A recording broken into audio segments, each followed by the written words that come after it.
Bonsoir, au bonsoir, c'est la dernière partie donc de cette émission et surtout la dernière partie avant un week-end qui va être long. La question, on se le pose et on a déjà commencé, on a surtout l'occasion de la dernière fois de le voir avec Jean-Mathieu Tarissa. Cette fois-ci, on va être un peu plus pointu. C'est quoi la crypto-monnaie? C'est quoi un bitcoin? Peut-on gérer en toute sécurité des flux d'argent sur le net sans passer par les banques? On en parle dans la réunion, comment il est.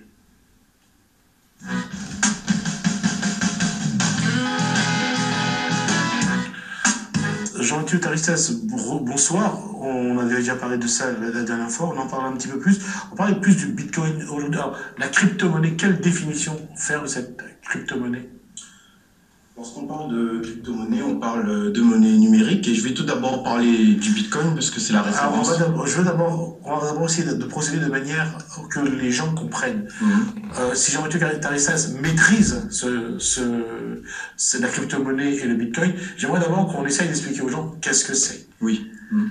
Alors, j'ai pu prendre une définition sur le net. Alors, voilà comment il parle de crypto-monnaie, un système de monnaie électronique entièrement en pair à pair, permettant donc d'effectuer des paiements en ligne directement d'un tiers à un autre sans passer par une institution financière. Ça veut dire que avec un ordinateur et un logiciel, vous me corrigez si je me trompe, on peut échanger de l'argent entre deux personnes sans passer par une banque. C'est exactement ça. C'est ça qui est, voilà, ce qui est plus simple. Je voulais qu'ils comprennent, comme ça, la suite, ils peuvent le suivre. D'accord. Oui, c'est exactement ça. D'ailleurs, bon, il y a déjà des systèmes de logiciels qui sont en place qui permettent de faire des transactions d'argent de personne à personne. Peer-to-peer, c'est peer-to-peer. Et en fait, ce qu'il faut savoir, c'est que lorsqu'on fait des transactions financières avec le Bitcoin, c'est beaucoup moins cher que les banques. Bon, je vais vous donner un titre d'exemple. Il y a une grosse transaction financière qui a eu lieu il n'y a pas très longtemps entre la France et les États-Unis, qui s'est levé à peu près à 186 millions d'euros. Et ça a coûté juste quelques centimes d'euros la transaction. Contrairement à si cette procédure aurait été faite dans une banque normale, bah, il y aurait eu des taxes qui auraient été beaucoup plus importantes. Ce que je tenais à dire, c'est que le Bitcoin, c'est vraiment l'opportunité Alors, du 21e siècle. on va juste d'abord dire comment se présente le Bitcoin, parce qu'il faut que les gens comprennent c'est quoi, comment ça se présente. Alors parce que j'ai vu qu'aujourd'hui, actuellement, sur la fluctuation, un Bitcoin équivaut à peu près à 1 200 euros, un peu moins, 1100, 119 ou 120. Oui, 1100 ce jour, oui, à peu près. À peu près, autour de ça. Donc, comment on peut acquérir ces Bitcoins? D'accord. Je vais commencer par l'histoire du Bitcoin rapidement. Ce qu'il faut savoir que le Bitcoin, lorsqu'il a été créé en 2009, il valait environ 20 centimes d'euros. Et aujourd'hui, il vaut 1000 euros, tout en sachant qu'au mois de janvier, il avait atteint un pic qui était de 1200 euros. Et on prévoit que le Bitcoin va valoir environ 2000 euros au mois d'août. Répétez-moi votre question, s'il vous plaît. Là, je disais que d'une part, il fallait que les gens puissent comment acquérir, savoir ce que c'est, et puis comment acquérir ce Bitcoin. D'accord. Bon, on peut acheter des bitcoins avec des gens qui en possèdent comme moi, ou sinon acheter des bitcoins directement avec des sites qui sont sur Internet, ou tout simplement travailler pour une entreprise qui nous paye en bitcoin ou vendre des accessoires où on sera payé en bitcoin. C'est-à-dire qu'aujourd'hui, il y a pas mal de sites Internet. On peut facilement trouver des bitcoins. À titre d'exemple, si vous allez à Châtelet-Léal à Paris, bah, il y a un magasin qui s'appelle la Maison du Bitcoin. C'est-à-dire qu'on peut acheter des bitcoins avec ses euros. C'est-à-dire on donne 1200 euros et on a un bitcoin. Actuellement. Actuellement. D'accord. Ça veut dire qu'aussi, vous pouvez jouer, comme on joue en bourse, si demain le Bitcoin atteint un prix supérieur, vous pouvez essayer de le revendre pour gagner ce plus-value. Donc c'est aussi ce jeu-là. Maintenant, reste une chose, c'est qu'aujourd'hui, je dirais que l'Europe n'est pas n'est pas trop rentrée encore dans cette démarche, mais il faut savoir quand même, c'est 18 milliards qui ont été échangés en Bitcoin, ce qui est quand même énorme. Oui, c'est énorme, mais bon, les pays qui s'investissent le plus dans le Bitcoin sont les pays comme la Chine. Tout simplement, bon, je vais vous donner un titre d'exemple. Lorsque Donald Trump il a pris le pouvoir aux États-Unis, ça arrange pas les affaires des Chinois au niveau de l'inflation. Donc les Chinois, ils ont beaucoup investi dans le Bitcoin. En l'occurrence, il y a les Indiens aussi qui ont beaucoup investi dans le Bitcoin. En l'occurrence, la montée de Bitcoin du mois de janvier s'est faite grâce à la Chine et grâce à l'Inde. Et surtout grâce à l'Inde aussi, à cause de quoi? Parce qu'au mois de décembre, en Inde, il y a une fête qui s'appelle le Diwali. Et comme... Ici, c'est le Deepavali. Voilà. Ah, d'accord. Et en fait... comme la diaspora indienne est une diaspora très importante, pour aider leur famille, les gens ils envoient des bitcoins à leur famille en Inde. Tout en sachant qu'en Inde, il y a eu une procédure aussi pour lutter contre la corruption. Ils ont supprimé les grosses coupures en Inde. Et aujourd'hui, les Indiens ils utilisent le bitcoin, quoi. Et les pays qui font avancer le bitcoin en valeur, c'est l'Inde, la Chine et le Nigeria. C'est-à-dire, plus la monnaie va être utilisée, plus elle va monter en valeur. Alors, la stratégie autour du Bitcoin, si on regarde sur Internet, c'est de se passer des banques. Surtout se passer de tous les frais que les banques imposent à ceux qui sont souvent dans le flux d'argent. C'est vrai qu'il y a la Chine, c'est vrai quand on parle de l'Inde, éviter les banques qui généralement appartiennent aux puissances économiques occidentales, surtout aujourd'hui, il y a un continent qui est en train de travailler là-dessus, qui est en train de développer l'utilisation de cette crypto-monnaie, c'est l'Afrique. Le continent africain, oui. Aujourd'hui en tout cas, essaye de contourner, ne pas avoir à être sous les fourches codines des banques occidentales. Oui, exactement. Je vais le dire simplement pour les téléspectateurs. Bon, c'est un peu simple, hein, mais tout d'abord, qu'est-ce que la monnaie ? Parce que vous savez, j'ai étudié la monnaie, j'ai étudié l'argent, parce que vous savez, j'ai fait des études de droit à l'université de Paris 12. Et quand j'ai commencé les études, on m'a dit, qu'est-ce que le droit? Le droit a été créé par des hommes, l'argent a été créé par des hommes, c'est des règles qui sont fixées par les hommes. Pourquoi les pays occidentaux, par exemple, 1 euro vaut 5000 francs CFA? Non, 600 francs CFA. Je sais pas si vous voyez ce que je veux dire. Pourquoi des règles comme ça ont été fixées? Et au fait, le Bitcoin, c'est une monnaie qui se dit être la monnaie de justice internationale. Au moins, comme ça, il y a une justice des valeurs, en fait, vous voyez? D'accord. C'est vrai que cette question-là, effectivement, Jean-Baptiste Caritas a raison de poser la question du CFA. Le CFA a été lié surtout au franc pour l'Afrique. Et c'est vrai que depuis le passage à l'euro, l'Afrique a perdu en termes de...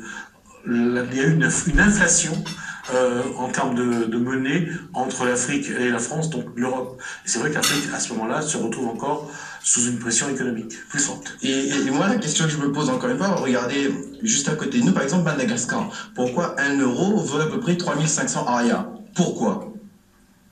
C'est tout bête, hein, mais qui a fixé ces règles? Si les gens y réfléchissent un peu, ils le savent. Oui, c'est vrai, mais pour le Madagascar, c'est intéressant. C'est l'entrée des devises. C'est pour ça qu'il y a une dévaluation de la monnaie malgache à chaque fois. Comme il y avait toujours une dévaluation du franc par rapport aux marques, à l'époque où l'euro n'était pas encore imposé. La question aujourd'hui, c'est de savoir, est-ce que si vous avez un ordinateur, si vous avez un logiciel, est-ce que demain, vous pouvez échanger avec quelqu'un d'autre qui a le même logiciel de l'argent en toute sécurité? Oui, en toute sécurité. Oui, mais c'est ça la question. Vous savez très bien qu'on se pose toujours la question, est-ce que c'est vraiment sécurisé? Oui, c'est vraiment sécurisé, mais je demande aux personnes de se faire aider par des personnes qui ont des connaissances informatiques sur le sujet et de ne pas aller à l'aventure tout seul, quoi. Parce que si c'est des gens... vous voyez ce que je veux dire, c'est que les gens, ils doivent avoir une personne pour les former un minimum pour sécuriser leur compte, quoi. Parce que je veux dire que, bon, un bitcoin aujourd'hui, ça vaut 1000 euros, et si une personne perd 10 bitcoins, bon, c'est quand même des conséquences dramatiques, quoi. D'autant plus que la monnaie, elle monte, et c'est mieux de se faire conseiller par des personnes qui s'y connaissent. D'ailleurs, je vais vous donner un exemple. Le bitcoin, il était intéressant en investissement, parce que en 2009, on investissait 20 centimes d'euros. Aujourd'hui, ça vaut 1000 euros. Mais aujourd'hui, ce qu'il faut savoir, il y a à peu près 700 crypto-monnaies sur le marché. Bien entendu, sur les 700 crypto-monnaies, c'est pas les 700 qui sont intéressantes. Il doit en avoir 10 ou 20. Moi, généralement, je conseille aux gens qui veulent vraiment gagner de l'argent, c'est d'investir dans les nouvelles crypto-monnaies sûres et fiables. Moi, par exemple, en ce moment, j'investis dans des crypto-monnaies qui sont basées en Suisse et à Singapour, dans des pays qui sont vraiment sécurisés au niveau financier et monétaire, qui commence avec une valeur, je sais pas moi, de 5 centimes d'euros, et puis je sais que dans 4 mois, ça va monter en valeur. Et le Bitcoin, c'est intéressant d'investir, parce que bon, moi je pense qu'au mois de décembre, au mois d'août, il va être à 2000 euros, et moi je prévois qu'au mois de décembre, il va être à 3000 euros. C'est mon prévisionnel à moi. Il faut savoir que cette crypto-monnaie n'est pas très soutenue. Les banques traditionnelles n'ont pas vraiment investi là-dedans. Oui, mais c'est normal parce que le Bitcoin fait de l'ombre aux banques. Et aujourd'hui, beaucoup de gens vont vers le Bitcoin parce qu'ils se sentent, entre parenthèses, esclaves ou voire même arnaqués par la banque. C'est ça le gros souci d'aujourd'hui. La question reste quand même qu'aujourd'hui, j'allais dire cette monnaie numérique, entre guillemets, inventée, parce que même ça reste quand même mystérieux, toute cette histoire. Même l'inventeur du Bitcoin, Oui, Satoshi Nakamoto. Nakamoto, Mhm. ils ne savent pas s'il a existé vraiment, ils se demandent si c'est un Irlandais, Craig White, je crois.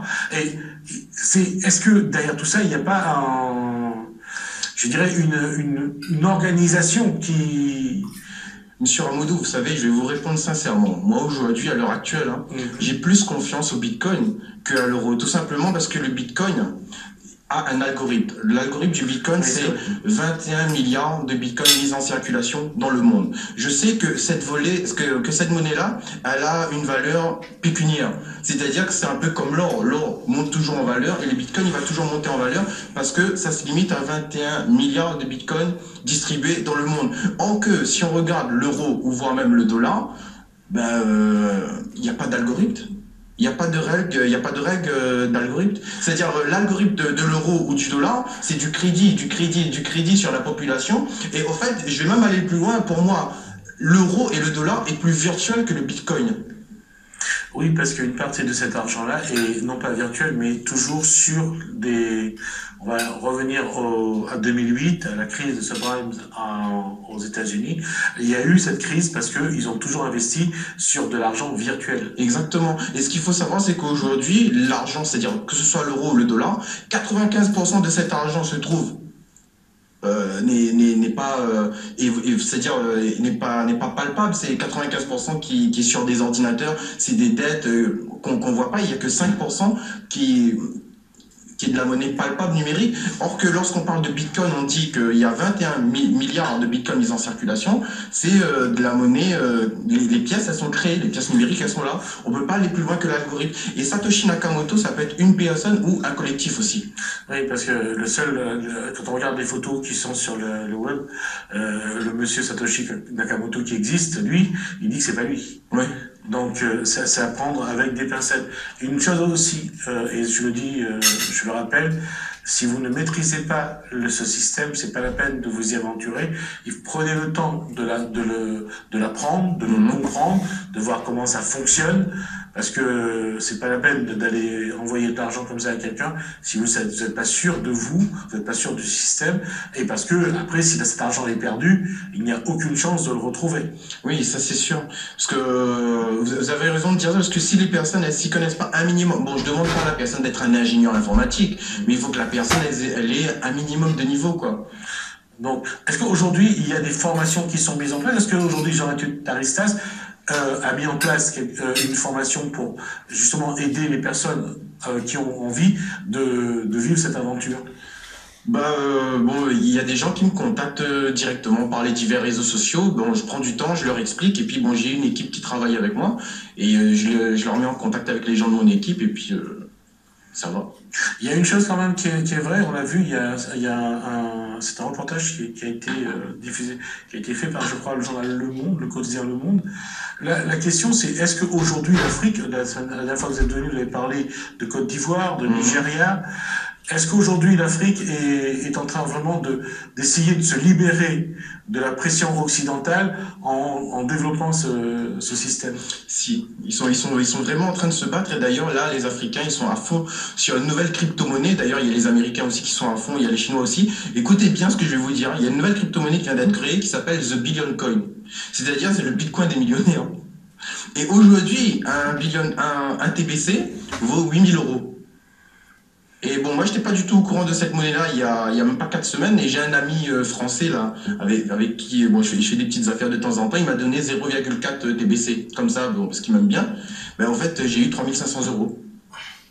Et bon, bah, les Africains, ils sont en train de faire la promotion à fond sur cette monnaie-là. Et ce qu'il faut savoir, c'est qu'une monnaie, elle prend de la valeur avec la spéculation. La force de spéculation fait monter la monnaie, d'où le côté un peu boursier que vous dites, Monsieur Ramodo. Il y a deux choses là-dessus dont il va vraiment faire attention. C'est un, l'utilisation par des personnes, je dirais, pas recommandables. On pourrait utiliser pour échanger de l'argent, donc blanchir de l'argent tout simplement. D'ailleurs, le Bitcoin est utilisé pour ça parce que le FBI détient la plus grosse partie des Bitcoins aux États-Unis, tout simplement parce que c'est de l'argent qui est utilisé pour le trafic de drogue et le trafic d'armes. Mais bon, il faut savoir que le Bitcoin n'a pas été créé pour ça, hein. Mais en l'occurrence, ça sert à ça, sur le dark web. Donc, c'est de faire attention donc à savoir à qui vous allez être confronté, et sachant que parfois on vous enverra de l'argent que vous allez garder et que vous allez aussi après renvoyer en gardant une petite partie, ce qui permet généralement de blanchir l'argent des narcotrafiquants. Mhm. Et je tenais juste à dire une chose, je fais pas de la publicité pour moi, généralement moi je conseille aux gens de travailler avec des gens comme moi qui sont transparents, parce que bon moi je suis visible sur tous les réseaux sociaux, je passe à la télé et je leur conseille de pas travailler avec des gens dont ils connaissent pas l'identité, dont ils connaissent pas le nom, parce que bon la sécurité entre parenthèses pour les gens du monde entier de travailler avec moi, c'est que de un, je suis réunionnais donc je suis français, je suis visible sur le web et que le jour où j'essaie de faire une arnaque, ben, la police ils savent où me trouver quoi. Or que bon si des fois ils travaillent avec des escrocs dont on connaît ni le nom ni l'identité, ça va être beaucoup plus compliqué. Et en plus, si la personne se trouve dans un pays pas très, entre parenthèses, chrétien ou catholique. Et lorsqu'on parlait d'Afrique, le Nigeria, tout ce qui est arnaque sur le web, tout ce qui est arnaque d'argent, il y a beaucoup d'arnaques qui viennent de ce pays. Ben, le gros souci de l'Afrique, c'est que l'Afrique crée des super ingénieurs informaticiens surdiplômés, mais le problème c'est que les gars, ils trouvent pas de boulot. Comme ils trouvent pas de boulot, ben la seule solution qu'ils ont pour vivre, c'est de créer des arnaques. C'est pas une raison. Mais c'est pas la majorité des Africains qui sont comme ça, mais bon, d'un certain côté, on va dire que c'est le système africain qui crée la délinquance informatique dans leur pays aussi, hein. Mais après, en même temps, ce qu'il faut dire, c'est qu'il y a beaucoup de gros investisseurs africains honnêtes qui réussissent aussi dans ce système. Mais d'ailleurs, ces gens-là, bon, bah, ce sont des gens qui sont disponibles sur les réseaux sociaux, qui font des vidéos. Bon. Après, c'est aux gens d'avoir les stratégies pour reconnaître le vrai du faux. Alors, c'est pour ça qu'on le rappelle, Jean-Luc Taristas, il faut vraiment y aller sur la pointe des pieds, prendre toutes les précautions d'usage pour éviter les arnaques, ceux qui essayent de blanchir de l'argent, et surtout prendre le temps d'apprendre et de comprendre c'est quoi la crypto-monnaie et pourquoi, entre autres, le Bitcoin.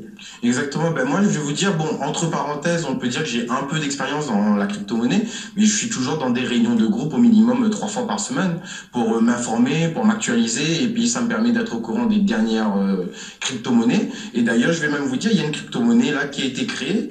La majeure partie de cette crypto-monnaie là a été rachetée par une grande entreprise américaine. Je peux dire le nom, c'est tellement connu, Google.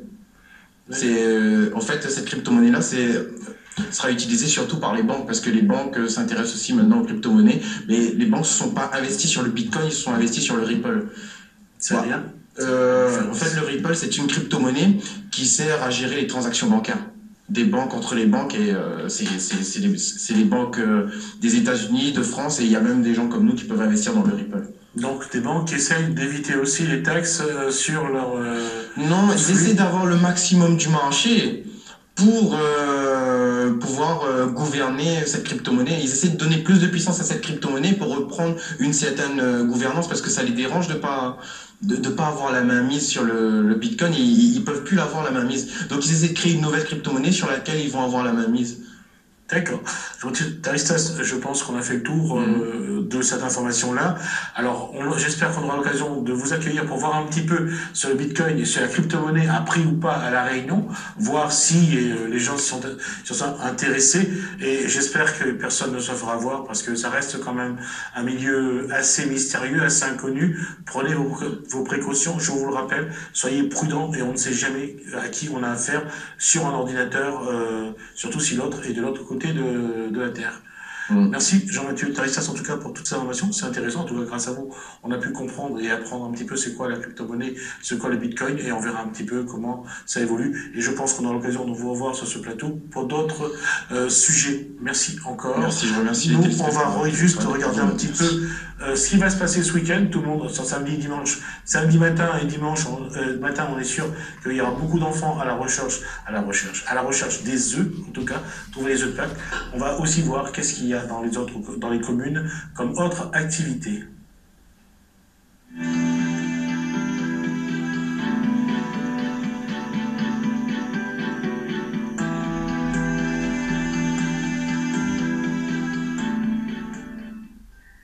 Étincelle la Dominicaine Athlétisme, en partenariat avec la ville, la région Réunion et la Ligue réunionnaise d'athlétisme,